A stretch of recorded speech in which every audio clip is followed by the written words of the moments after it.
Hey guys, welcome back to my YouTube channel. Today we're going to be doing a June 2022 SOTC State of the Collection update. We're going to start randomly here with this Seiko quartz watch here. It's a Japanese quartz movement. It was a corporate gift for the company that I work for now, JP Oil Company, back in the early 2000s. They just kind of had a leftover one that I found and changed the battery, and she's running great. It's a cool little kind of Jubilee-ish bracelet. 5-link bracelet. Yeah, not much too else to say about this. Great little quartz movement, runs great, pretty accurate, pretty well aligned. Next we have the Tissot PRX Powermatic 80. This is the 40 mil version. Has the date, has the nice waffle dial and the rose gold bezel. The movement is a modified ETA movement. That is the Powermatic 80 with 80 hours of power reserve. Cool looking exhibition case back with sapphire crystals front and back. Awesome little watch. Bracelet is super flashy, and I think that this watch punches way above its weight as far as price point goes. And then moving into the ladies department, this is the Tissot PRX 35 mil, just to show you them side by side.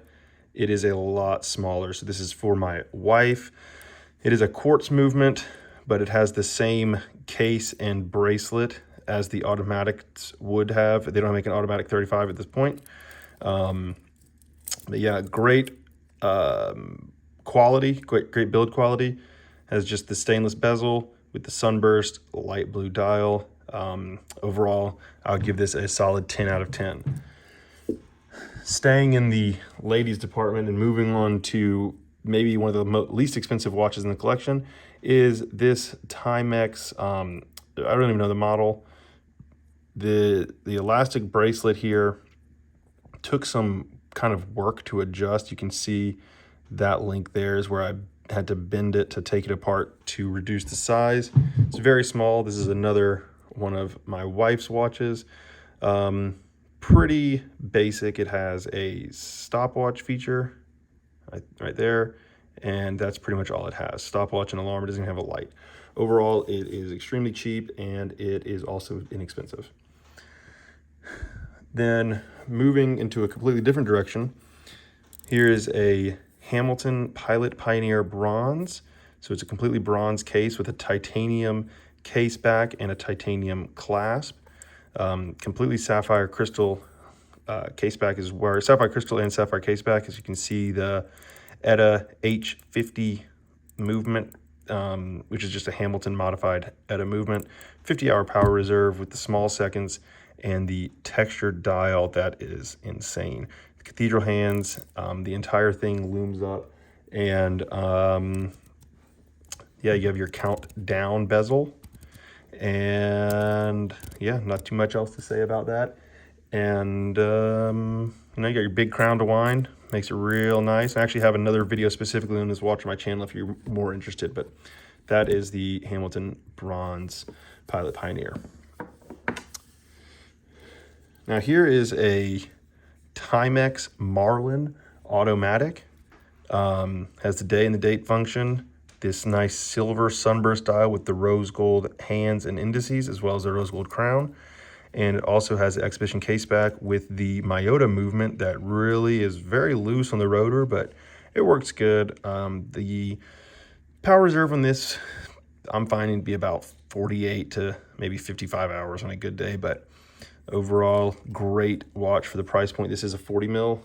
It has manual winding as well as, oh, nope, forgot, this one does not have hacking. So just manual winding, no hacking, but great looking watch, especially for the price point. You're looking at about $200, give or take, for this genuine leather band and automatic movement. Great watch. Now, the actual first watch in my collection was this Caravel watch that my brother got me for Christmas one year, maybe 8 or 9 years ago. It has hand winding. I have it on a NATO right now, but it came with a bracelet. Let's see, so you also get the excavation case back here with a very, I think, very fashionable movement. You have your rotor that's really been dressed up nice. Don't really know too much about the watch itself. It was kind of a gift before I even knew that I loved watches. I kind of just was amazed by automatic movement, so he got me this automatic watch. As you can see, it is by the Bulova Corporation. Great looking watch. I mean, it's been running for years now, and I wear it pretty frequently. It's a little dinged up here and there, but overall great quality. Now going back to, similar to the Marlin, the Tissot Gentleman. This is the Powermatic 80 as well. So this has the exact same movement as the PRX we saw earlier, but it's packed into more of a dress watch kind of configuration. So it does have hand winding, it does have hacking, and actually the date is wrong.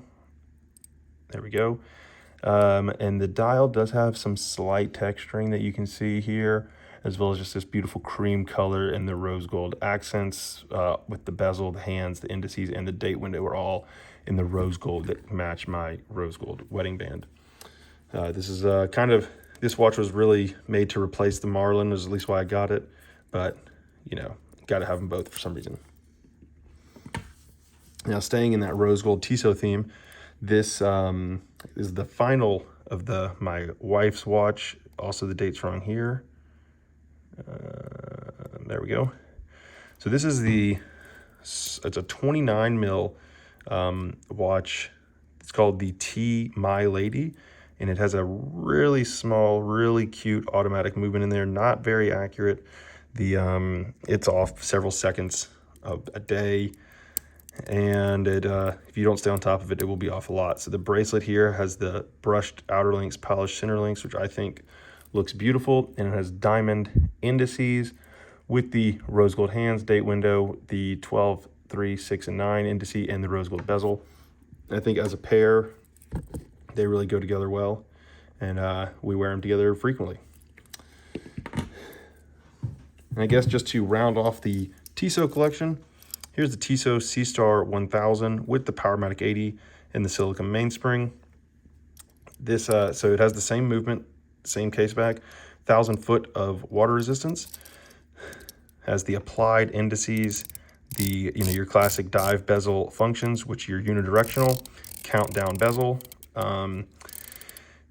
and your screw down crown with hand winding and hacking. And in this bracelet, it was actually a 22 mil bracelet for the Seastar 2000 that I machined down, admittedly poorly, but I really liked this kind of almost like an Aquaterra design with this brushed outer and polished center link.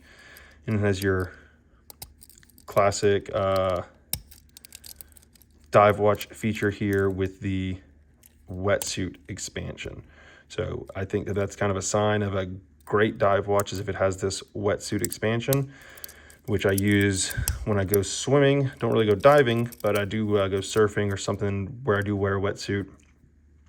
And not too much else to say about this movement, this watch. I think that it's a great manufactured, high quality piece with your polished case here and your brushed everywhere else in the case.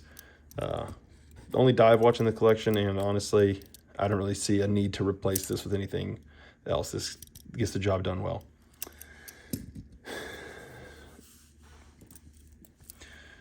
This is the Grand Seiko SBGE 205 with the GMT hand here. It's a spring drive watch with a screw down crown. It has hacking and hand winding, as well as obviously the best part of the GMT is the jumping hour hand. Really handy when traveling. I'm in California right now, but I travel to Louisiana frequently, and I would always wear this because it's super easy to just jump ahead 2 hours and be where you need to be. It does have an exhibition case back and it has a beautiful bracelet as well, but this movement is really next level with the machining, and the spring drive is obviously kind of speaks for itself. With that sweeping second hand is just almost mesmerizing to look at. As you can see, there is no ticking at all, and the finishing on the Grand Seiko with your indices and your hour hands and your minute hand that looks like it could cut you easily, really. Absolutely beautiful watch here. With this 3-link bracelet with just the polished outer center links, I think that this is an absolute beaut, an absolute masterpiece. Wear this watch very frequently.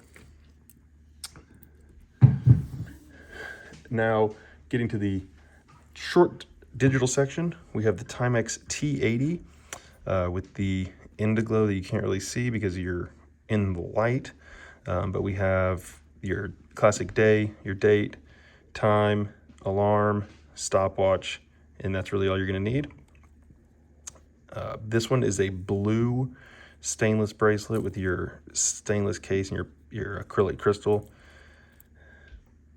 Not too much else to say about this, just a classic digital watch. And then its brother right here in black. So you can see kind of the color difference here. I will say this, so the black one was my original one, and the bracelet's just elastic all the way through. And then the blue one was a new one, and it has a new style bracelet that's adjustable. You can see these links here are different.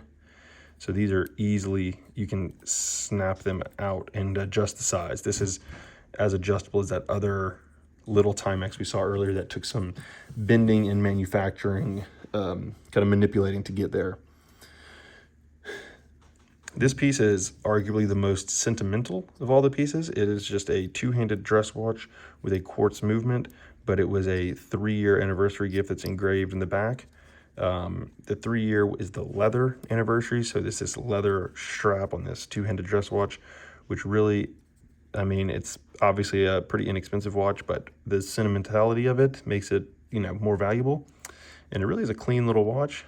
It has it's essentially an applied indice here. And it's really not a bad looking watch at all. Not mad about this one, and I do wear this kind of as a dressed up version or dressed up situation. Now, kind of getting to the end here, arguably the most collectible piece in the collection is the Accutron Space View 2020 limited edition. This is one of 300 in the world with the green bezel and the green stitching here on this black leather strap. As indicated right here, this is number 29 of 300 Accutron electrostatic movement. So these are 2 generators, and this is an induction motor, and it has a battery with a 10-day power reserve. So it will keep time for 10 days if you don't move it, and it has this fantastic sweeping hand likened to the spring drive movement. I mean, it's kind of a really mesmerizing piece and a feat of mechanical engineering, really, just to watch this thing work. And it, you know, doesn't hurt that it's a beautiful green as well. Now next, we have kind of what a lot of people consider a staple. This is the Rolex Oyster Perpetual 41 millimeter watch. You know, you have your screw down crown with hacking and hand winding as well. You know, it's a beautiful blue sunburst dial, extremely classic look of the stainless steel sports watch. You know, everyone tries to do it, but no one can quite do it like Rolex does. You have your classic crown here, and then this generation has what's called the hidden link. So sorry, I'm kind of fumbling through the camera. Okay, there we go. So you have the hidden link. So to adjust it to have your half link is right here. You can pull it from there, and now you have a half link more. So you have only whole links on the bracelet, and then your half link is kind of hidden underneath the clasp. So it's kind of innovative and kind of cool. It's not quite like the glide lock like you'll see in a Submariner. But something I'm very disappointed with Rolex is the case back. It's very boring. Nothing you can see, nothing you can be proud of. Unlike our next piece, which is another staple of watch collecting, the Omega Speedmaster. So we'll go ahead and start this chronometer just so we can see it later. So you have your tachymeter around the edge with your dot over the 90, a classic nod to the original Moon watch. And you can kind of see it. You have this textured inner indices, your chapter ring here, and then each of the subdials are kind of sunk into the watch itself. Yeah, and you have this new bracelet, new for 2021, with this clean little clasp and the movement, the 3861 movement with your two-barrel escapement and your hacking and hand winding. Obviously, it's hand winding. It is a mechanical watch. And then you have your classic first watch worn on the moon around the outside here. And kind of what I wanted to see with it going back. So right here, you can see this jumping minute hand. Here's your minutes, watch, ready? So it jumps for minutes as your second hand comes around. This subdial here is your seconds, and then here would be your hours. So something that's really amazing to watch on the Speedmaster is the flyback of the chronometer here. So go ahead and stop it here, and then you push this to reset it. And it's just amazingly fast. I don't know how they pack so much punch into this little package right here, but this is one of the best watches in the collection here. And finally, saving the best for last, the God tier watch, the absolute grail of the collection, the Casio F91W, the watch that speaks for itself.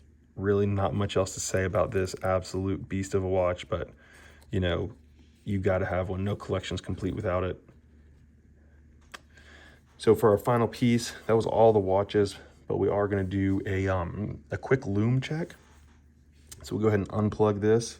We have a black light here, and we're going to lume up some of these watches just to show you. So this is the Tissot Gentleman. You know, here's this black light to charge it up a little bit. Honestly, it's not even dark enough in here to see. So this was a flop, but there you go. That's you have lume indices and lume hands. And then, you know, really this whole lume check, I think, is going to be a big flop. Yeah, there's your Rolex lume. Kind of interesting that there's nothing on 12 o'clock instead of most that kind of indicate your 12 o'clock with something else. The Seastar probably has one of the best looms here. You know, being a dive watch kind of has to. But you got your lume all the way around it, especially with your dot on the bezel as well. The Speedmaster lume, an iconic green super luminova with your 2 dots on 12 o'clock. No subdial lume on there though.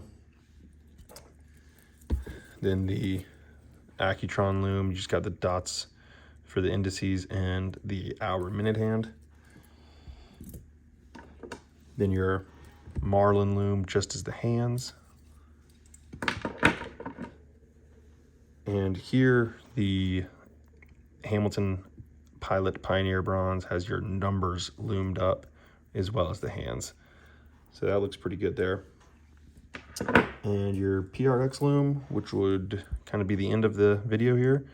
You have your, I can't really see on this one, but your indices are loomed as well as your hands are loomed.